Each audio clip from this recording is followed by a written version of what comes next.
Sprite, the 2K Sports pregame show. Hello again, everybody. Welcome to the NBA on 2K Sports. Thanks a lot for being with us. Alongside Shaquille O'Neal, I'm Ernie Johnson. Tonight, it'll be the Atlanta Hawks going up against the Indiana Pacers. For Indiana, this is a team they knocked out in the first round in last year's playoffs, so they'd better be ready. Some extra motivation on this one. Shaq, the Indiana Pacers. Expectations have been increasing and increasing year by year. Is Paul George the guy who can lead this team to a title? George is not an elite player yet. He could be there. He has it all. He can play inside, play outside, has great versatility, but he's not quite an elite player yet. On his way, though, Ernie. Now let's send it down to Kevin Harlan. Almost game time.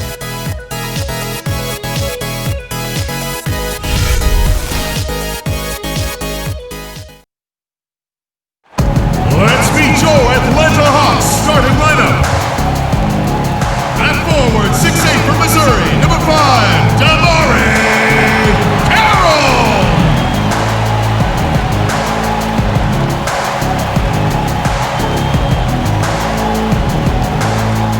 At guard, 6'7" from Creighton, number 26, Kyle Korver.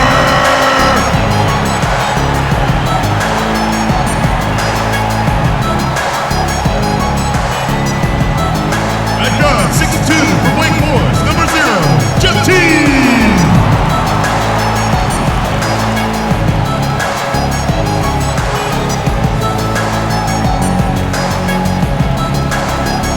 And at center, 6'10" from Florida, number 15, Al Horford Boss.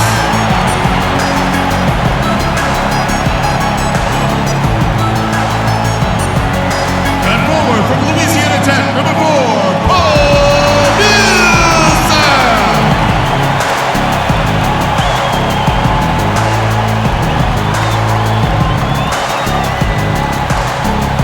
The head coach of your home team is Mike Budenholzer.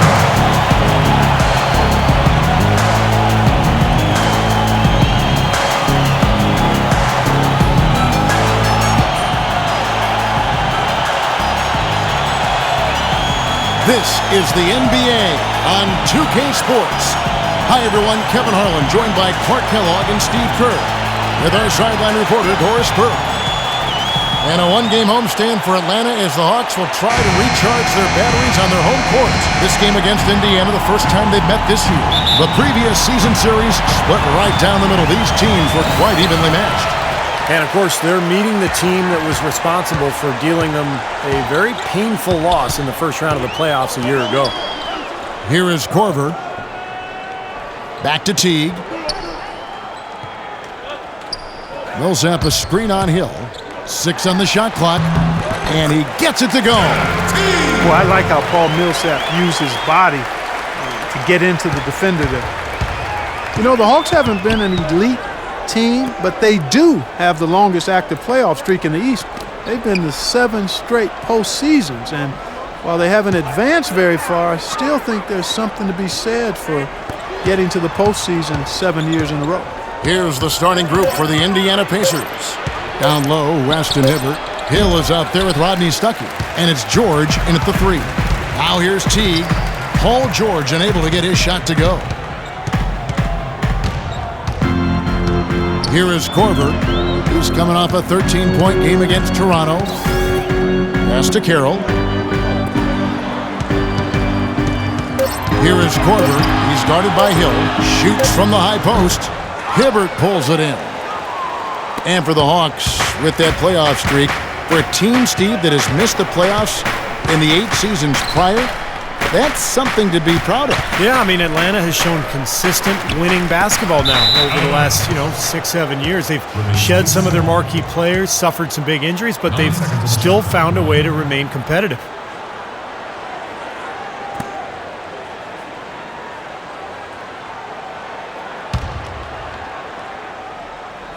Just around a minute and a half into the first quarter. Kept alive, West, and the layup is good. Boy, where was the box out? Too easy on that second chance opportunity. Yeah, no box out is what happened there. Those kind of mistakes on the glass will kill a team. Now here's Teague. His last outing, he had 8 points. Hibbert against Horford. Back to Teague. Shot clock at 6. The Hawks need to get off a shot here. Outside Carroll. That's good, and so Teague with the assist. There's a chance he could have a big game if they don't D him up more tightly on the perimeter. Outside, George. Stuckey setting the pick for George. Hibbert with the screen. Stuckey outside. Back to George.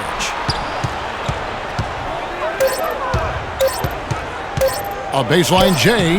A second chance effort, and the shot clock expires. 24-second violation. All right, a chance to check out some stats for Paul Millsap. Coming off an excellent season last year.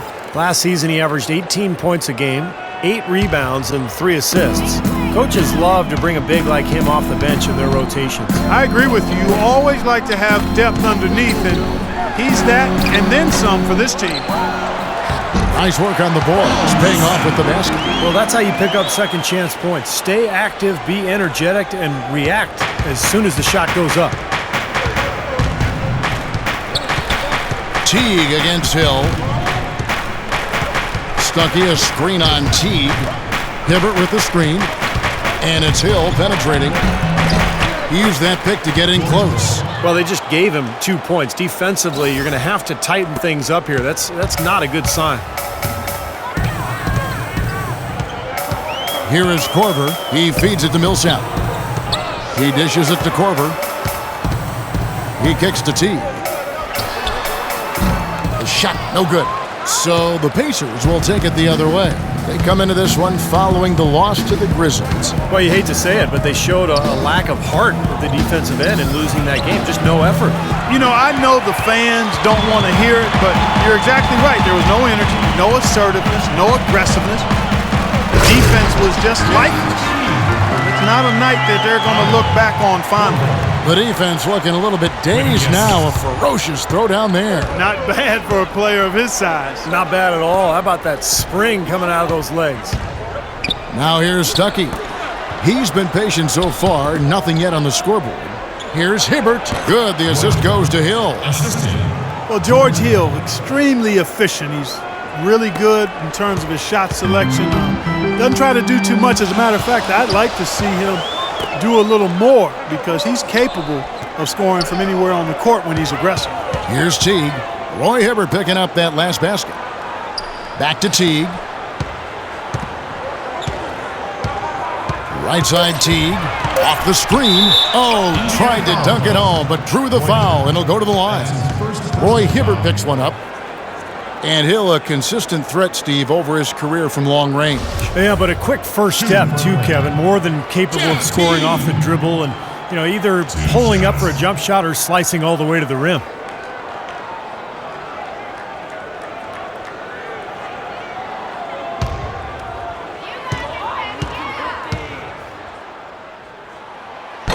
First free throw is good.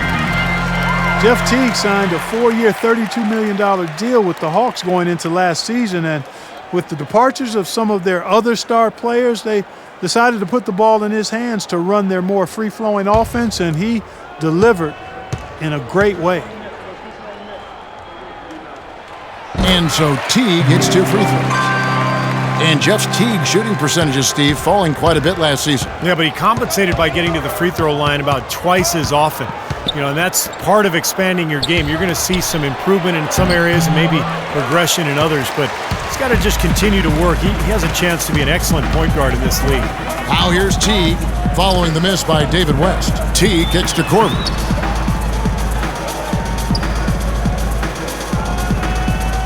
Back to Teague. Here's the screen. 18 feet out. That's short off the rim. Looking at the last game for the Atlanta Hawks, it was a loss to the Raptors in Toronto. Kevin, that game defensively was an absolute nightmare.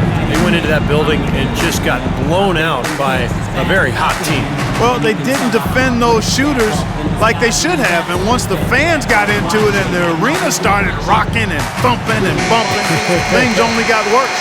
How about a look at the Pacers and where they ranked in the NBA last season? First in opponent field goal percentage, second in opponent points per game, and they also showed up in the top 5 in blocks. A good, solid team at the defensive end of the floor. And Clark, you know this. I mean, anytime you see a team #1 in the NBA in field goal percentage defense, you know they're getting after it. So this is a club that plays extremely hard. They take great pride in their defense. They have a concerted plan, a concerted effort every single night to try to stop the opposing team. From 13, Atlanta again missing. And the defense did a pretty good job of closing off the middle once he got inside the lane. They get it back. West gets the bucket. West has got his second basket of the night. They are really doing a nice job establishing a presence inside early. That's going to open things up for them on the perimeter going forward, Clark. Horford the pass to Teague. Hawks passing it around. And here's Korver from the arc. And that comes off the assist by Jeff Teague. Korver's got his first bucket of the game, and he's on the board for 3. And here is Hill. George with the screen on Teague. Stolen. Here's Carroll. Outside Teague. The feed now to Korver. 6 to shoot. Back to Teague. Takes a 3. It's rebounded by West. West has got his 3rd rebound on the night. Tell you what, they haven't wasted any time getting into the swing of things on the boards. Yeah, and even though it's early, I mean, that's a great sign for them for the rest of the game. Now here's West. And a foul on the shot. He'll go to the stripe for 2. Well, David West, a pro's pro, and a name many might overlook when talking about the best power forwards in the league, but since his arrival in Indy, he's been a big part of what's catapulted that team into the upper echelon. Back-to-back conference finals the last 2 years, and David West is in the middle of their success at both ends of the floor. And he can't get the first one. And West, not the most explosive leaper. He won't wow you on the highlight reels. Yeah, and that lack of flash, might cost him some attention. But look, this guy can do it all. I mean, he defends, he can score inside, he can go outside and knock down that shot. I mean, he's a terrific all-around player. And the Hawks with a completely new group on the floor. Second free throw, no good. David West is a tough man's man at power forward, who also possesses a lot of guard skills. I mean, for a player his size, he's one of the best passers in the game. He can put it on the floor, and that jump shot of his from out to about 17, 18 feet is money. He's a laser from that distance and can occasionally splash that three-pointer on you, too. Now here's Scola, and the foul on Mike Scott. That is his first foul of the game. Mahimi's checked in for West.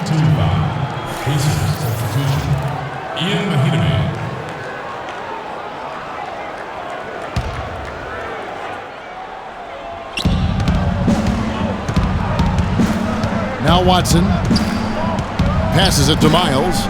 The dish now to Scola. Just 5 to shoot. Nice D from Scott. And West, able to post up or face up. Maybe at his best facing up, where that mid-range jump shot is among the best in the game. Feeds it to Mack.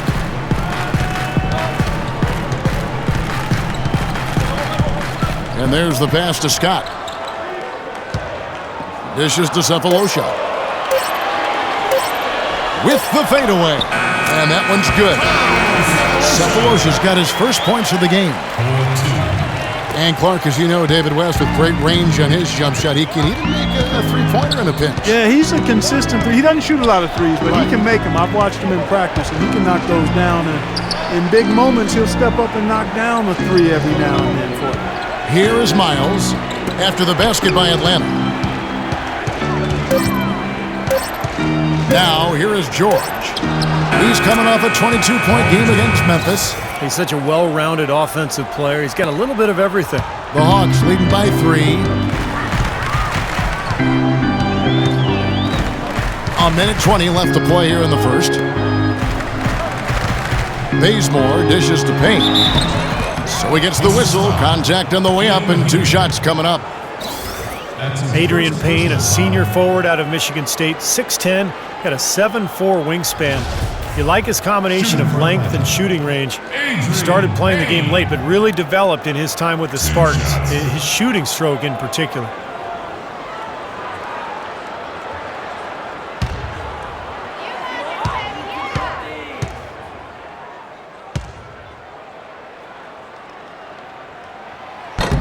He's off on the first.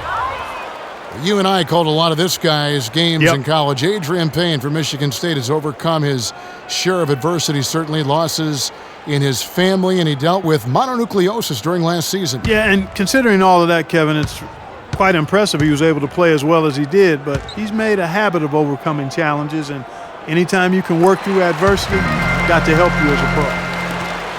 The Pacers went with an almost entirely new bench last season. It had been a major weakness for the team in 2012-13. The bench was much improved, and you've got to have that to be able to compete at your highest level, no doubt. Great looking bounce pass to set up that play. And Matt kicks to Cephalosha. There's 48 seconds left in the first quarter of the game. And once again off the mark by Atlanta. And for the Pacers guys, they lack the deep pockets of some of the big market teams. That can be a challenge when you try to fill out that bench rotation. Yeah, but I think they've done a good job of fortifying the bench within their constraints. I mean, it's certainly not the weakness that we saw 2 seasons ago. Here's Bazemore. He's had some playing time, but no scoring yet from him. Cephalosha passes to Bazemore. From down in the low post, it goes. And the Hawks lead by 4. 15 seconds left here in the first quarter. Watson with it. On the wing, George.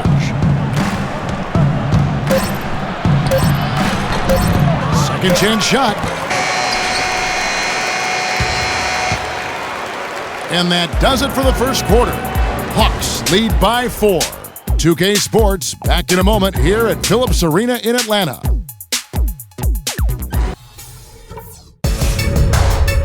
The new season in the NBA rolls on. Chris Paul and the Los Angeles Clippers go up against Stephen Curry and the Golden State Warriors. Next Wednesday, 10:30 p.m. Eastern, 7:30 Pacific.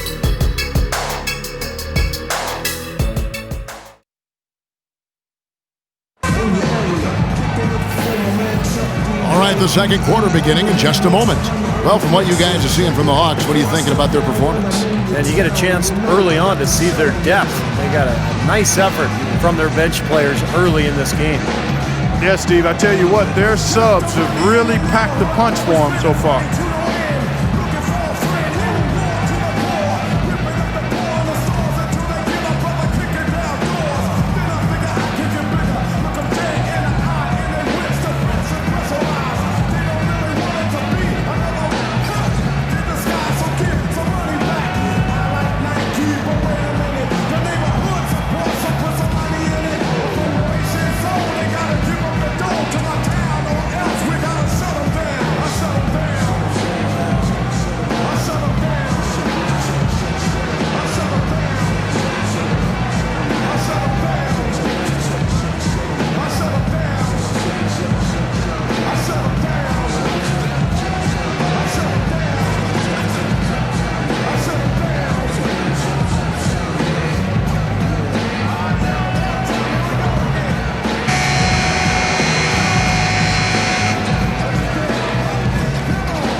Pacers trail by 4.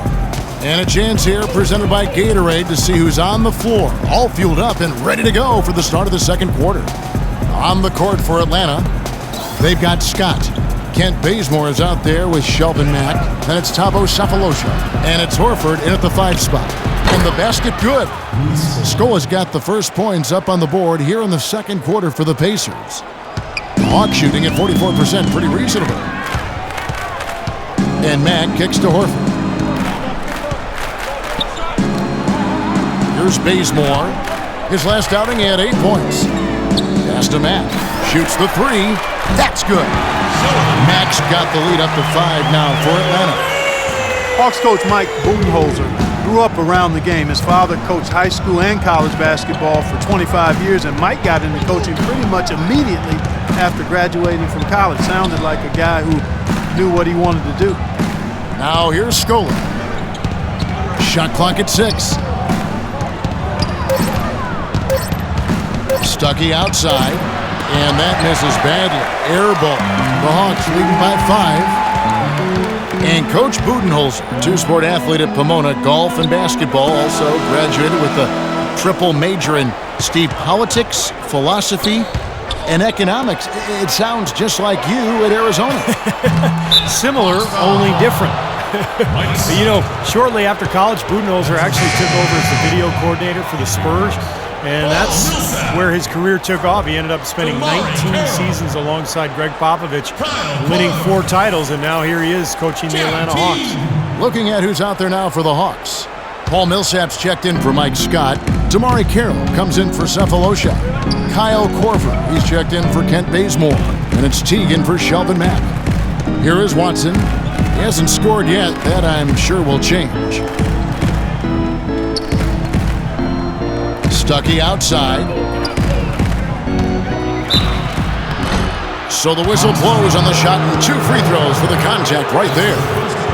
Well, there was a time not that long ago when Rodney Stuckey was considered a rising star in the NBA, considered a steal with the 15th pick in the 2007 draft, but after back-to-back disappointing seasons, I think it's fair to ask if we've seen the best of Stuckey already. And Rodney Stuckey was playing in a contract season. Started last season breaking his thumb in his car door, and that required surgery. He missed the first month, and as a result, he never did get back to the level he had hoped for.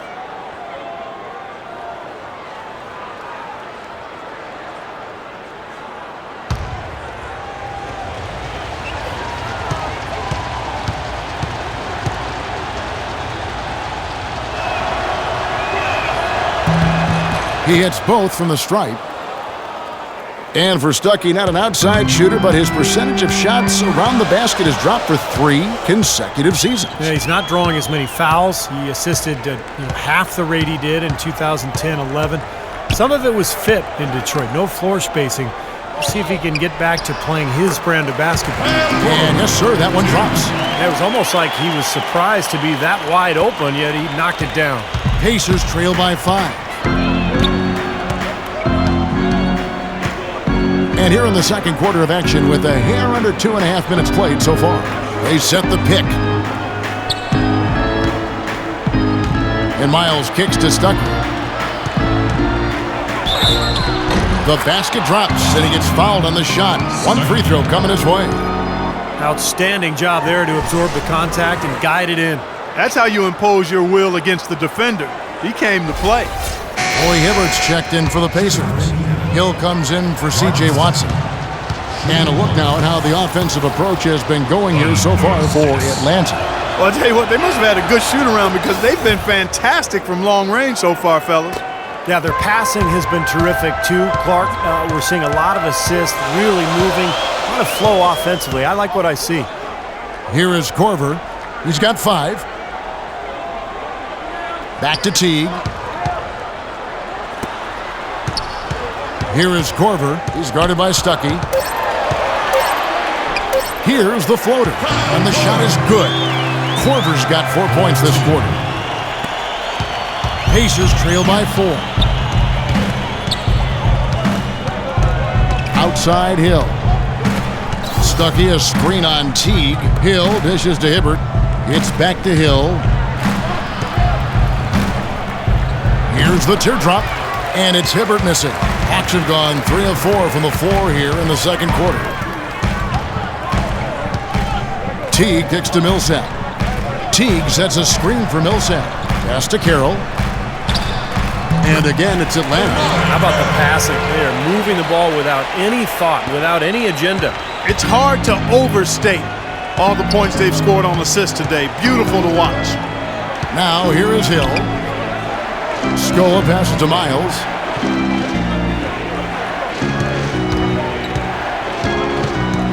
Rodney Stuckey on the wing. Shot clock at 5. It's blocked. Kicks to Kira. That's good, and so Teague with the assist. And it's an 8-point Atlanta lead. Heads up, aggressive play right there. He saw the smaller man on him, took it straight to the basket. The Atlanta Hawks with relatively new leadership in the front office, and the team is going in more of an analytic direction. Head coach Mike Budenholzer, from his time in San Antonio, certainly well-versed in that approach as well. Hibbert, and the rebound paying off as they pick up 2 on the second chance bucket right there. It's a great play under the boards for him, and you know that's the standard that he sets. It seems like all those second chance points, I mean, they're there for him game in, game out. Atlanta calls timeout. When you look at this new direction for the Hawks, they're definitely fond of elite shooters to space the floor, and they've looked for players who can defend the pick and roll. So a commitment to high-efficiency offense and denying that type of offense by the other team is really what you see this team trying to build towards. And Mike Budenholzer, their coach, comes from the San Antonio Spurs way of playing and thinking, and you can start to see some of that imprint on this Hawks team. David West, he's checked in for the Pacers. Out to the right wing, wide open look, in Atlanta again with the bucket. An excellent display of passing out there, fellas. I mean, 8 of their last 10 points have been assisted on. Well, they continue to find the open man and play unselfishly. This is true team basketball we're seeing. And Stevie talked about forcemen. With Horford gone, the Hawks played 5 3-point shooters in their starting lineup. And that matchup gave the Pacers all kinds of trouble in the playoffs. The Hawks took them to 7 games despite their vastly different records over the regular season. It will go down, and the Hawks' lead is cut back down to 6. They get the basket from Hill. Atlanta's gone 1 of 2 on 3-pointers here in the second quarter so far. Outside Teague. Horford dishes to Teague. He feeds it to Kira. He kicks it to Korver. Shot clock at 5. With some arc, and the shot is good. Korver's got the lead, back up to 8 now for the Hawks. And he's starting to pick things up here after a tough first quarter. Teague against Hill. Stuckey kicks to Hibbert, and that's out of bounds. Indiana will retain possession. Well, here's a look at some stats for Horford. Coming off an excellent season last year, he averaged 18 points per game, 8 rebounds, and 2 assists. He's been at his most dynamic, no question about it. Almost impossible to handle. Yeah, I agree. Not the guy you want to have to go up against right now. I mean, who knows when he'll cool off. These runs of his can last a while. Let's go now to the sideline and catch up with Doris Burke. Hey, Doris. Hey, Kevin. An up-and-down season for the Pacers in 2013-2014. Hot out of the gates, they faltered down the stretch amidst some finger-pointing and accusations of selfishness. The ball seemed to stick, and their offense bogged down. David West said at times we play a bad brand of basketball. Guys, we'll see if they can get back on track. Their defense is top-notch, Doris. Offensively, that's where they have to improve. And it's the Pacers with the ball. Following the 3 by Atlanta. Stuckey passes to Hibbert. Stuckey outside. Hibbert with a screen for Stuckey. But he gets it back. And the shot clock expires. 24-second violation. Well, Kevin, we've got a moment now to look back to last year's Atlanta Hawks. 2nd in assists, 6th in free throw percentage. And they were in the top 10 in steals as well. I mean, this is a team that really gets after people defensively. Deflections, pressure on the ball, all of that leads to steals. And the key really to that club, in my mind, was the offensive unselfishness. This was a team, as you mentioned, Clark, that finished in the top 5 in assists per game. So it was the fact that they really shared the ball, they had good ball movement, and a good plan of attack all season long. DeMarre Carroll last season, a consistent starter for the first time in his NBA career. I'll tell you, he really turned the corner with his 3-point shot, providing a great complement to his high-energy play. Now here is Hill. Right at the free throw line. Good. Hill's got 6. You know, with the expectations low for him, he can provide a nice lift when he does put the ball in the basket. And Carroll, known as the junkyard dog for his hustle style. Really an athletic energy guy, Kevin. I mean, he can rebound, he runs, he finishes around the rim. Always a hard worker. So no surprise that he's been able to expand his game to be more complete offensively. And a much better quarter for them in terms of shooting the basketball. You know, anytime your field goal percentage as a team is up in the high 50s, you're doing a lot of stuff right. So the Pacers called timeout, their first of the game. They've been very untidy with the ball here. You commit turnovers when you try to do too much or you force it. They need to focus on making the simple play, good passes, and moving the ball around. Catching up on the changes now for Indiana. Miami's checked in for Hibbert. Paul George comes in for C.J. Miles. And it's Watson in for Rodney Stuckey. Now here's West. And he slams it one-handed. Well, as far as the defense goes, Clark, that is not what's going to keep them in this lead. Yeah, but from the other perspective, you can see just how much that dunk pumped those players up. Oh, yeah. Yeah, I agree, guys. I sense a little bit of a momentum shift here. And foul called as he misses. He'll go to the line and shoot two. That one on George. While there's a break in the action, let's take a look at the players who had the most steals in the league last season. Fifth best, Paul George. He showed such great defensive instincts last year. Just a terrific defensive play. The Hawks shooting their fifth and sixth free throws of the game. 2 shots.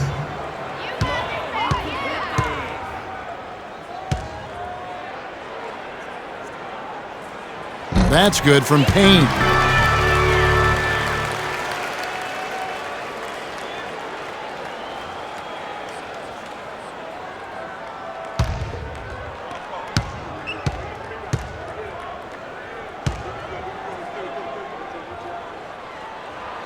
And that's good as he hits both of his shots. Here's George. Right side George. Fades. Good. George has got his third bucket of the night. Well, they've finally gotten into a rhythm offensively this quarter, and if they keep shooting like this, they won't be down for long. Well, Steve, you can see them looking to cut that lead down little by little to turn things around, and that's how you got to do it. How do you eat a big pizza? One slice at a time. Here is Watson, still getting warmed up offensively. No buckets yet in the game for him. Mahinmi kicks to George. To the paint, just 5 on the clock. Mahinmi's shot is good. There's PG creating for a teammate. Terrific dime drop by number 24. The Hawks leading by 7. There's 48 seconds left now here in the second. No problems knocking that one down. Bazemore's got 5. No, he's going to keep banging those home if you give him that much space. I'd like to see them go 2 for 1 here. I would too. They need to make this a quick possession and a fruitful one too. The 17-footer. And there are the Pacers with another bucket. I'll tell you what, he's made more than a few of those in his career. Atlanta's gone 3 of 5 beyond the arc since the start of the second quarter. Mag dishes to Scott. Sefolosha passes to Bazemore. Solid shot from the distance of about 14 feet. He's got 7. Man, their offense is really cranked up in the second quarter. Yeah, they've got it going now. Above 60% shooting for the night, and it's going to be tough to beat them when they shoot it like that. Here's the screen. Watson kicks to George.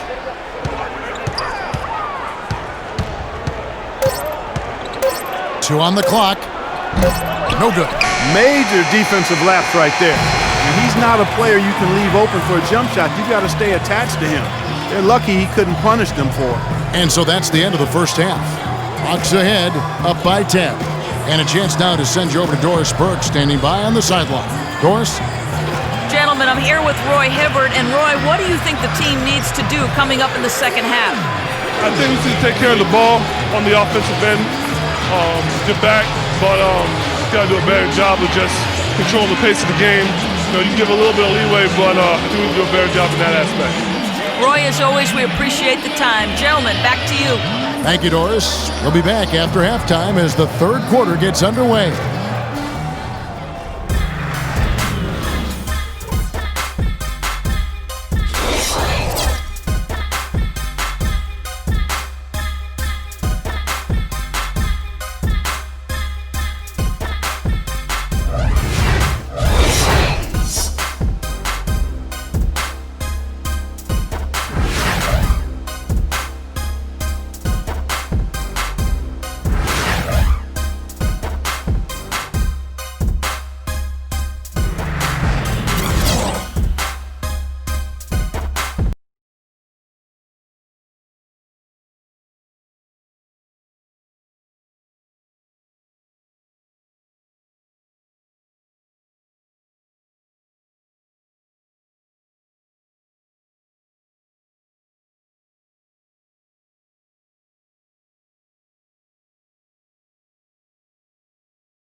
Pacers trail by 10, and so in the game for the Pacers.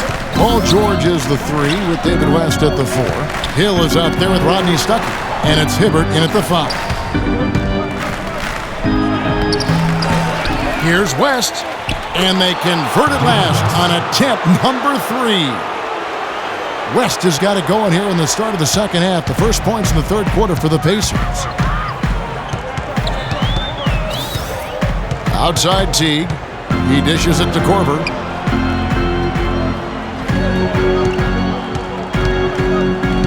Back to Teague. Shot clock at 6. And the rebound goes to the Pacers.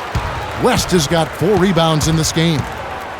Jeff Teague, one of the quickest and most elusive point guards in the NBA. He's incredible in transition, and where he's really improved is in the half court.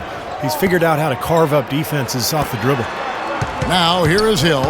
He's got 6. Outside, George.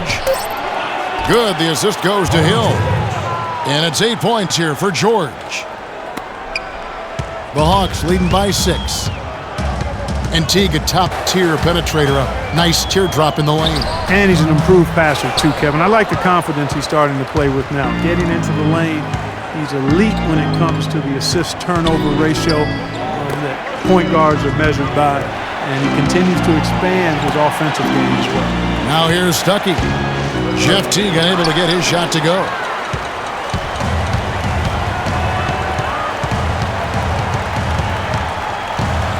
Outside Millsap. And there's the feed to Carroll. There's the dish to Korver. Outside Teague from outside the arc. And he gets it to go. Teague's got his 3rd basket of the night right there. Seems like guarding him on the perimeter is not a priority for this defense, but it will become one if he continues to knock them down. West setting the pick for George, and the foul called on Paul Millsap. That's foul number 2 for him. Yeah, close, but I didn't think he got on balance quickly enough. And it's hard to draw charges as quick as players are at this level. That's not an easy bit of work there. The Pacers making a change here. Scola's checked in. Now here's Scola. It's George on the wing. Well, for Paul George, a big leap forward last season, up to scoring dramatically, and now in his 5th season.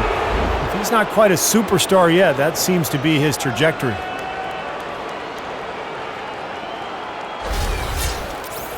And for Paul George, one of the things I really like is the way he goes about getting his points. I mean, not just on the perimeter or facing up, which he's very good at, but PG also is doing a better job of making dive cuts, posting up now, really using his size and athleticism to score around the rim. And he's actually mastered a pretty potent turnaround jump shot over smaller defenders.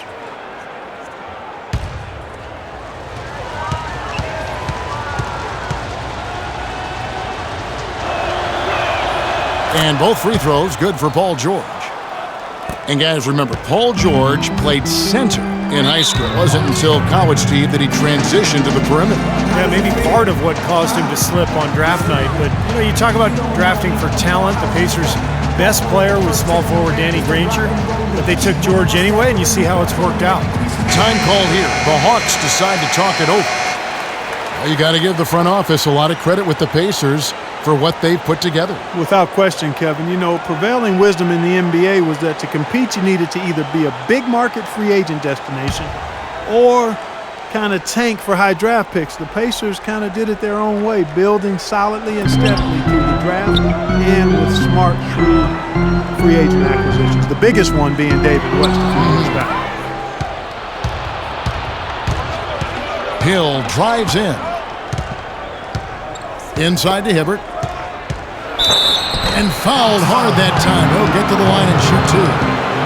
And the key for the Pacers in constructing this club has been finding terrific value in the draft. Boy, Hibbert drafted 17th, Paul George 10th. Even George Hill was acquired for the 15th pick, so very impressive.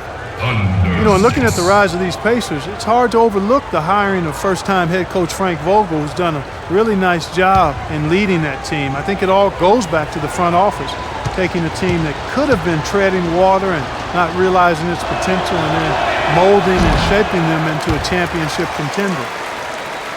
Well, to get those big in-conference wins, you've got to be able to adjust mid-game, and the Hawks did that very well last season. A lot of runs for them in the third quarter of games.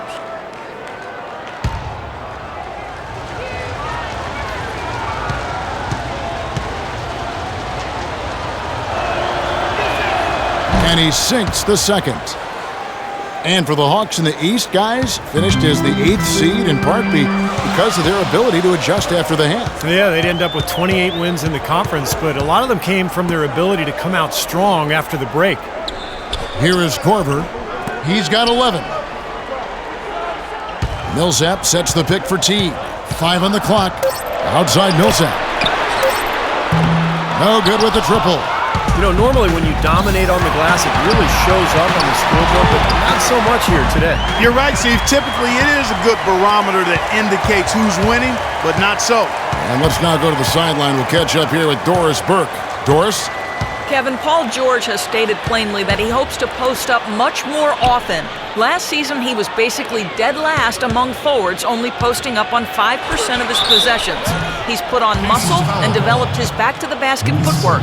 He said, quote, "I plan on being a lot more physical, seeking contact and finishing through it. That's my next step." He's trying to evolve, Kevin. A good move considering his size and explosiveness, Doris. Thanks. Kyle Korver really keeps his defender busy. He's great at running off screens, and that's where he gets a lot of his shots. Even when he doesn't get the ball, he occupies the defense, which is so important for his team. And Korver really trains so that he can sustain that energy, moving off the ball. That's one of the more impressive things about it. Not only his quick release, but the work he does prior to getting loose for those shots. It takes an awful lot of endurance, stamina, and mental toughness, Kevin. Hibbert hits the bucket. You got to love the big bucket in the paint in this sort of grinded-out physical game. Yeah, that was your game, Clark. Pound it inside and take the ball right to the defense. That's what I tried to do, man. I knew my limitations. Here's Teague. Roy Hibbert picking up that last basket. Teague dishes to Millsap. And Scola with the block. Tell you what, shooting 20% to start the second half doesn't bode well for how this will play out for this squad. That one's in there. The Hawks' lead is cut down to 3 on the bucket from Paul George. Atlanta's gone 6 of 11 when they've taken the three-point shot tonight. Very respectable. And here is Horford, looking for his first basket still in this one. And stolen by Hibbert. Hill with it. Picked up by Teague to the left wing. George passes to Hill. Feeds it to Hibbert. 6 to shoot. George with the screen on Horford. And George, here we go. Tries from 10. No good off the back of the rim. I'll tell you what, for what's really an elementary shot, he looked a little nervous on that release. Teague kicks to Korver. Outside Teague. Millsap against Scola. Here's Korver for 3. The Pacers pull it in. Still anybody's game at this point. No question, and this becomes a very big possession here. Hill kicks to George for the tie. Good, the assist goes to Hill. Hill's got his 4th assist with that last one here tonight. That's 2 bombs in a row from long range. Yeah, shoddy defense there. Far too slow to react on the closeouts. Now here's Teague. He's got 11. Here is Korver. Shot to stop the drought.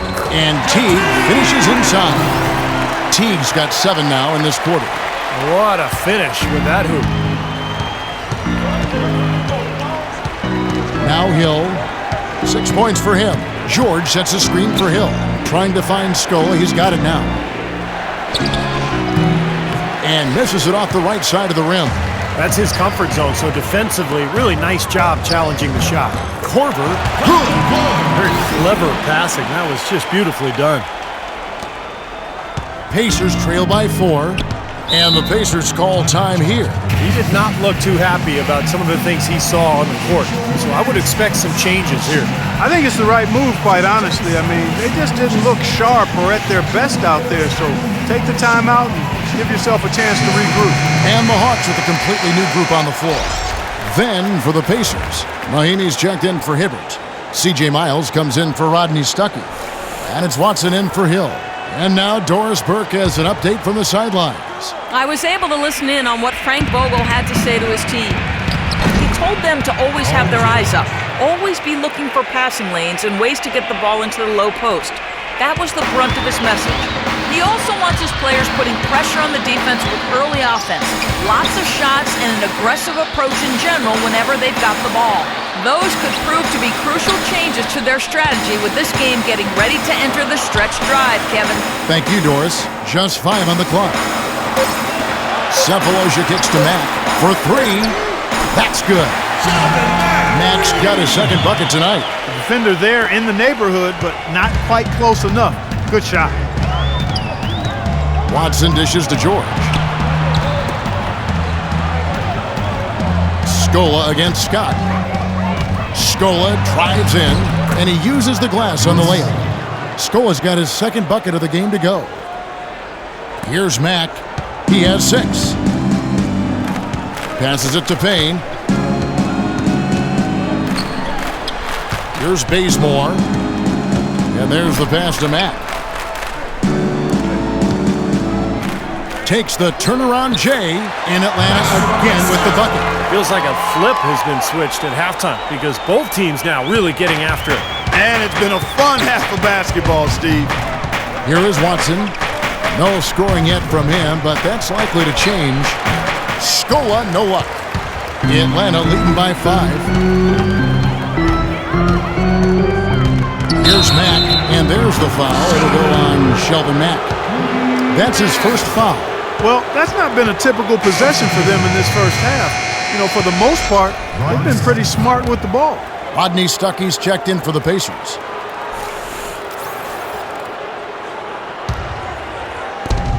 .158 left in the third quarter of the game. Watson with it.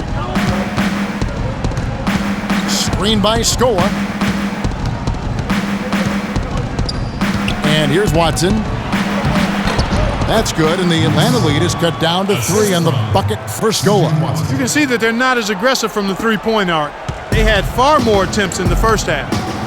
Mack, the pass to Payne. Dishes to Bazemore. Nice ball movement here by Atlanta. And Payne swings it in. An indication there of why the scoreboard looks like it does. Very passive defense. But the finish was anything but passive. No, he hammered that down, Clark. Superb above the rim action. Solid on the one-hand throw down there. You know, Clark, when it's a tight ball game like this, he's the guy they want with the ball. Yep. Yeah, you got that right, Kevin. He's such a reliable finisher. Here's Mack. 6 points for him.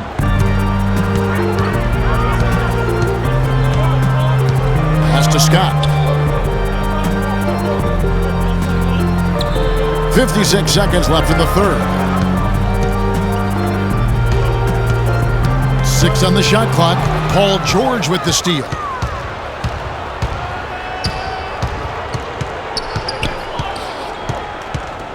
Pass to Stuckey. Back to George. Down to 5 on the shot clock. Blocked.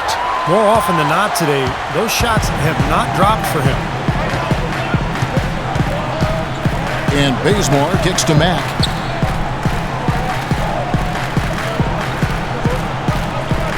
He feeds it to Cephalosha. In the corner, Bazemore with it. Kicks to Mack. Takes the 3. Rebound by Mahinmi. Throws it from deep. Can't hit.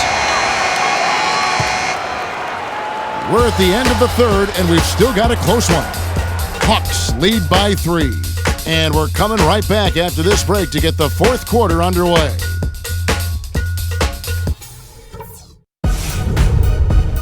Next Tuesday, November 4th, LeBron James and the Cleveland Cavaliers take on LaMarcus Aldridge and the Portland Trailblazers. Be there.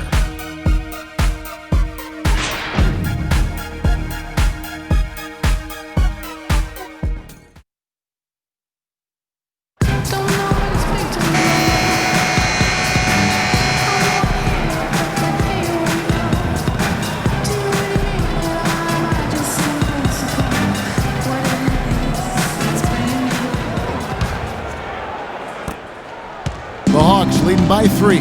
Millsap at power forward with Horford at center. Kent Bazemore is out there with Teague, and it's Cephalosha in at the 3 spot. So that's the lineup for Atlanta. Nothing too fancy, just simple execution. That's getting the job done when they need to make every possession count. I agree, Clark. They need stops, and they can't afford any wasted possessions. Those inside shots are really high percentage looks.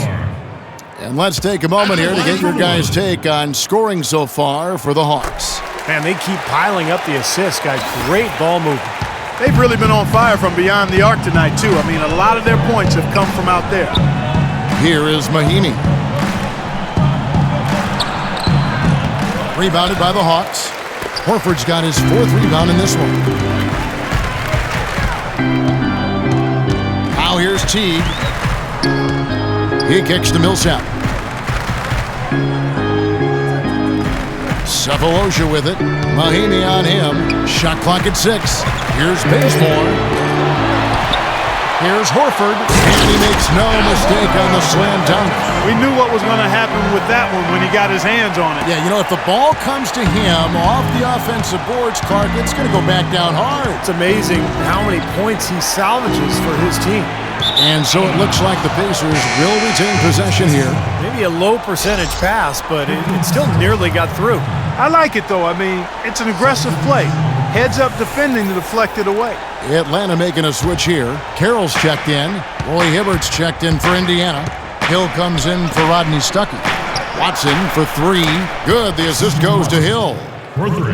Hill's got 5 assists in the game. With the success they've been having from the three-point line since halftime, I'll bet you that scoreboard starts to look a lot different real soon. Of course, they have to stay hot, but if they do, I think you're right, Clark, particularly if they can convert defense into offense.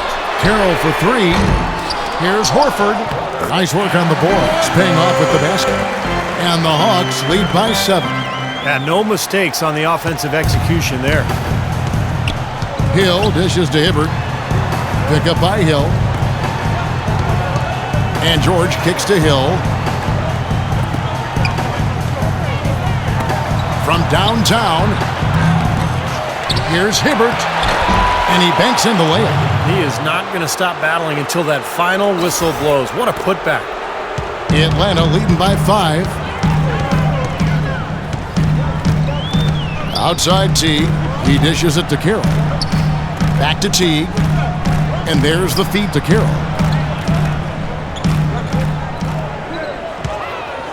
5 on the clock. Into Al Horford. And stolen by Hibbert. George passes to Hibbert. Back to George. Now Watson. There's the dish to West. So he gets the whistle. Contact on the way up and 2 shots coming up. Roy Hibbert, one of the biggest players in the league, Clark, 7'2" last season, bulking up to 290 pounds. Yeah, he wanted to get stronger to better hold his position in the low post, and for a good portion of the season he did that. Then he fell back into some old habits. You know, when he first joined the Pacers, the coach had him slim down to 250 pounds because the type of game the Pacers were playing was a little different. But he's a player who's best playing to his strength, and we mean that literally. Kyle Korver, he's checked in for Thabo Cephalosha.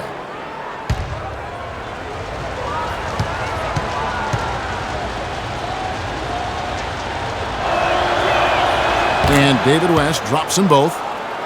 And for Hibbert, it's amazing how far he's come with his conditioning. You hear stories from when he arrived at Georgetown, couldn't do a push-up, couldn't jump rope, said he could barely run. So to get where he is now just took a tremendous amount of work. Now here's Teague and Hibbert with the block. And they're able to recover. They recover it. Carroll dishes to Korver. Feeds to Carroll. Hill against Teague. Millsap inside. And finally they hit one. And the Hawks lead by 5. And for Hibbert at Georgetown, they had him doing everything from weights to dancing in an effort to develop his coordination and core strength. And he even embraced MMA training in the NBA. So he's really left no stone unturned in working to develop his body and his game. And you can see the fruits of that work and how he's performed over the last couple of years. And this game has really heated up. I didn't think it could get any more high scoring than it already was. Well, there's always room for more offense, Steve. You know that. Here is Korver, jacks up a 3, and that one's good. They've got to make him earn those threes. You play off of him, and he's automatic from that distance. Timeout called the Pacers. A lot of big things happened for Kyle Korver last year, but the one that sticks out in my mind is that he was able to tie and then break the record of 90 consecutive games with a made three-pointer. It says a lot about him as a player, his work ethic, and his consistency.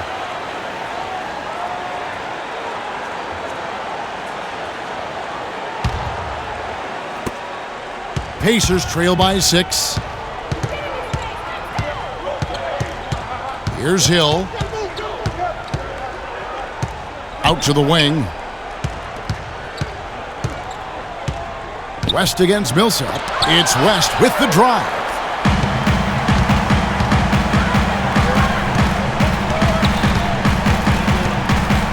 Here is Korver. Teague, a screen on Hill. Into Horford. Second chance shot. And the shot counts. He's fouled, and it's a chance for a three-point play. Boy, this team has really been on the offensive glass here in the second half, doing an outstanding job. And that's one of the reasons they're on top. The Pacers making a switch here.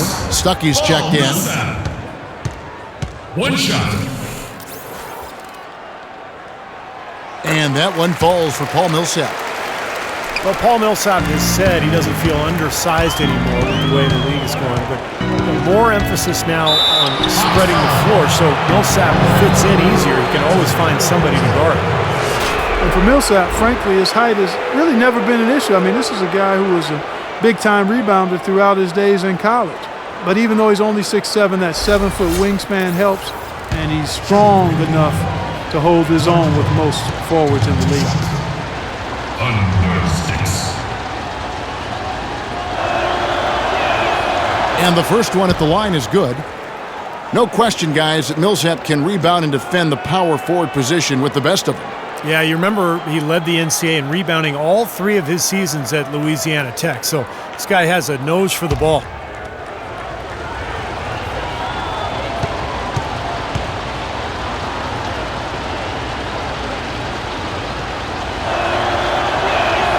Both free throws good from Hill. Well, Steve, George Hill starting at point guard, maybe more of a combo guard than a true point. What do you think? Well, yeah, no question he's a combo. Career average of only about 3 assists, so he's not a classic point guard. A lot of people have argued that the Pacers need more of a playmaker, but I like what Hill brings to the table. Defensive-minded, smart, team guy, good shooter.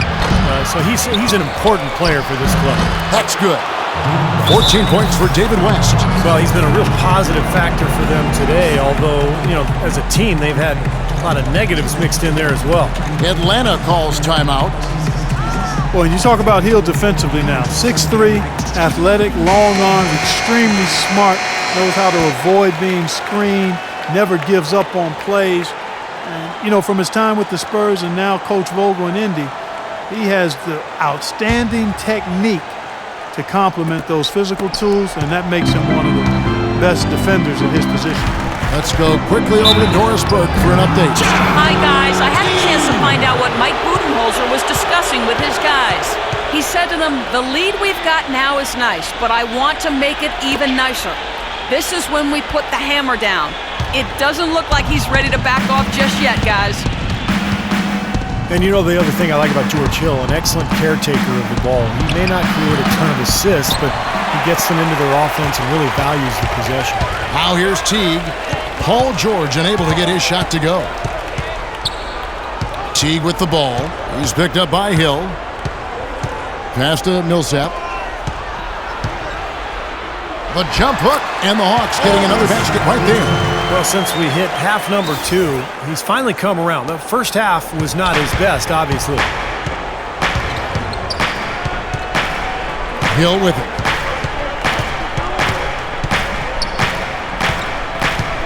And there's the pass to West. Outside, George. From the arc. That's good. George has got 23. A little confusion defensively. Yeah, you know what? He sent the D a little message with that 3. The Hawks leading by 6. T kicks to Horford. Back to Teague.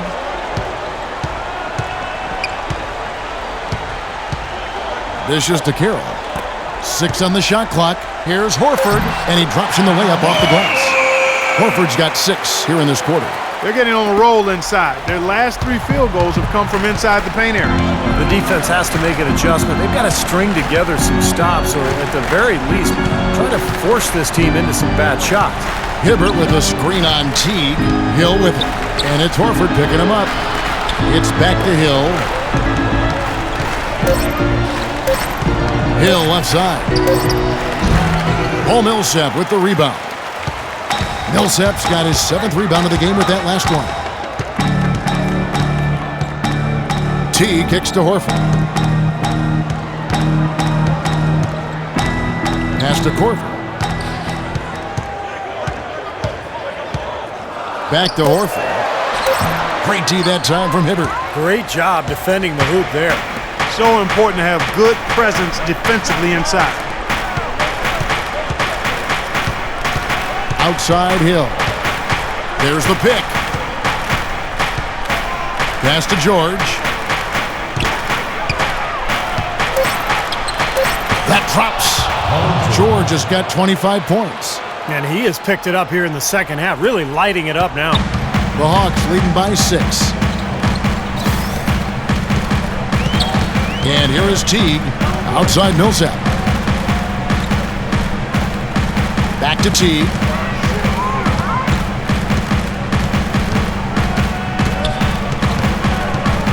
He feeds it to Horford. That's good, and so Teague with the assist. Teague's got his 8th assist in the game. And the Pacers call time here. They're losing by 8. 1:57 left in the 4th.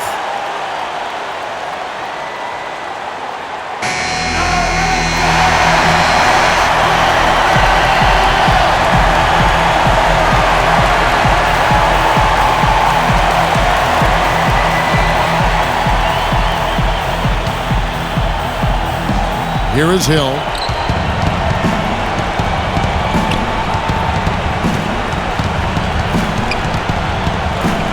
We've got 1:48 left here in the 4th quarter.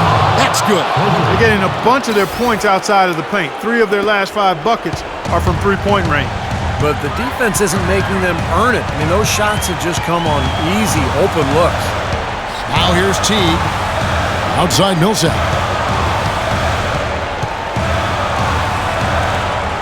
Kicks to Korver. Shot clock at 6.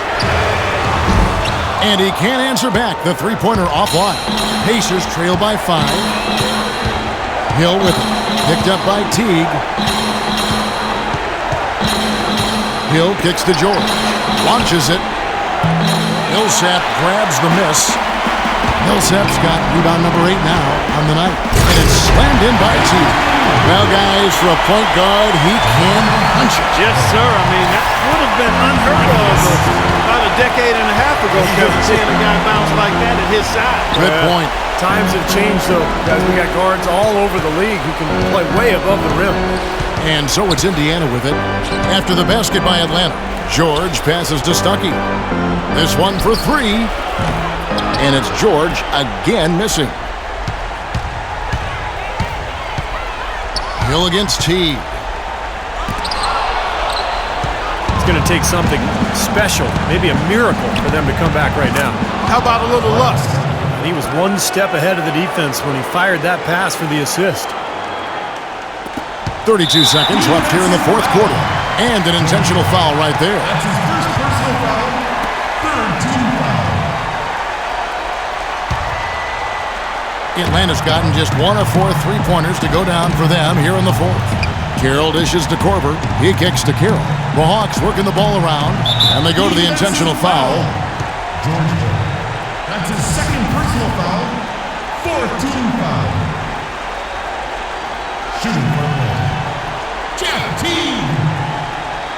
Team shots.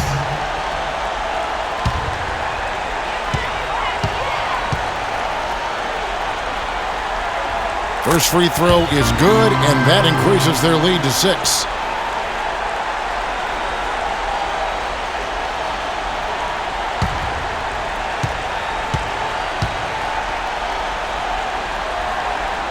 And so he drops them both.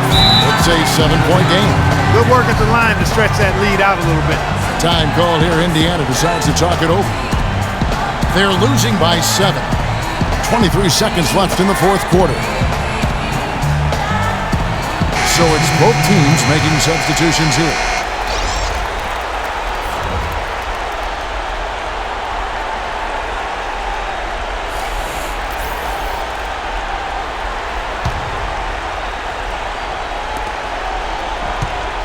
Watson, that's for 2. Count it! Oh, and that cuts the lead to just 5.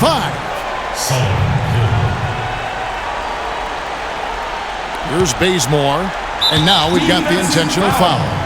C.J. Miles. That's his first personal foul, fifth team foul. Shooting for Atlanta, Sheldon Mack. Team shots.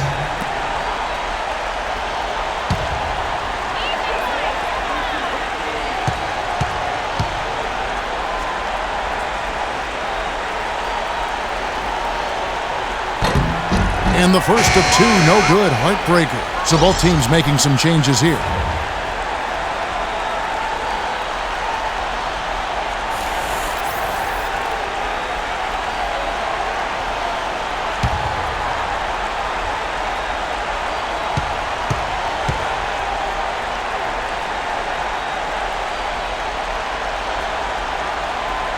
That's good, going 1 of 2 from the line, and that increases their lead to 6.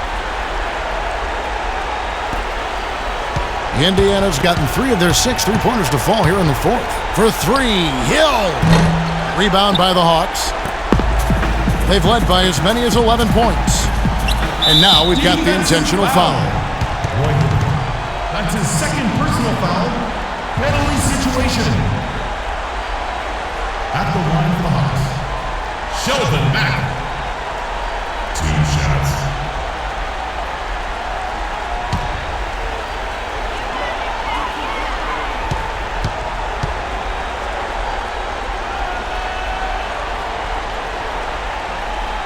He doesn't hit the first, and that was the one they really wanted. He's got one more, though.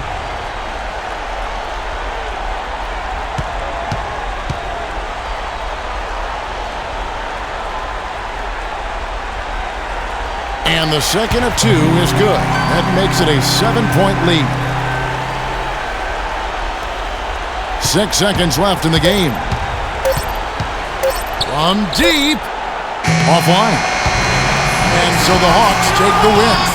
They pulled off this win, Clark, with respectable performances on both ends of the floor. Yeah, I think it was just really a nice overall effort, Kevin.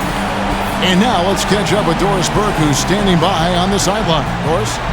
Well, Paul, congratulations on this win. It seemed like this game was getting away from you at points. What does the team take away from this game in terms of experience? We got to do a better job of executing down the stretch. As simple as that. We're just glad we got this win. We just can't let these things happen in the future. An escape from some mistakes, Paul. Well done, guys. Doris, thank you. And for Steve Kerr, Clark Kellogg, and Doris Burke, and the rest of our great 2K Sports crew. This is Kevin Harlan saying thanks for joining us as Jordan presents our player of the game, Jeff.